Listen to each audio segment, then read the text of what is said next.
America, Russia, Britain, German, Japan এই সমস্ত দেশের রাষ্ট্রদূতরা দ্বিতীয় আব্দুল হামিদের প্রশাসনের গেটে অর্থাৎ ভবনের গেটে দাঁড়িয়ে থাকতো। বাদশার সাথে, মুসলমানদের খলিফার সাথে দেখা করার মতো তাদের সুযোগ থাকতো না। তারা অসহায় এতিমের মতন গেটে দাঁড়িয়ে থাকতো, কখন বাদশাহ বাহির হবে আর তিনার সাথে দেখা হবে। বলেন আল্লাহ।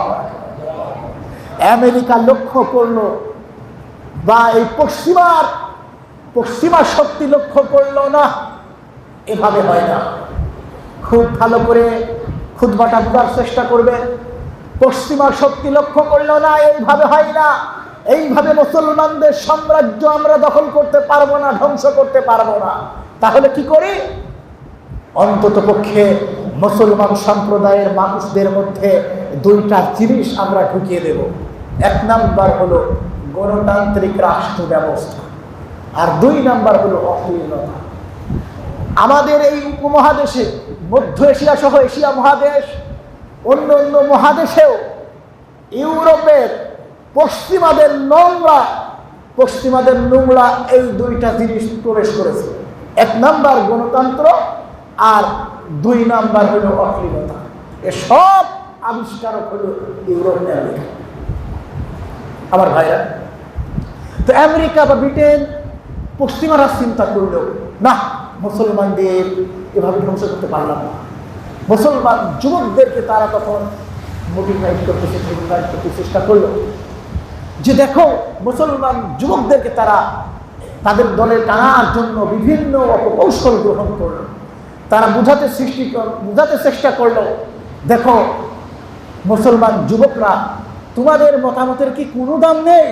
তোমাদের রাজা বাদশাহ বা তোমাদের উচ্চ পর্যায়ে নেতা নেত্রীরা যা বলবে এটাই কি গ্রহণযোগ্য?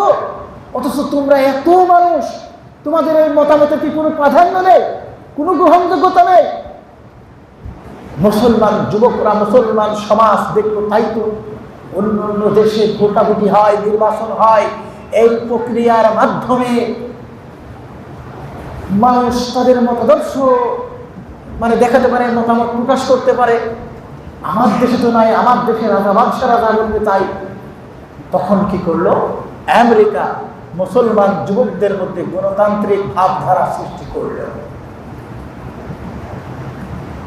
আমার ভাইয়া, আমেরিকা ব্রিটেনের এই নোংরা পচা গণতন্ত্র যখন মুসলমানদের সমাজে প্রবেশ করল, বেশ কিছু দিনের মধ্যে মুসলমানদের সর্বশেষ খলিফা দ্বিতীয় আব্দুল হামিদের পরাজয় সৃষ্টি হয়ে গেল।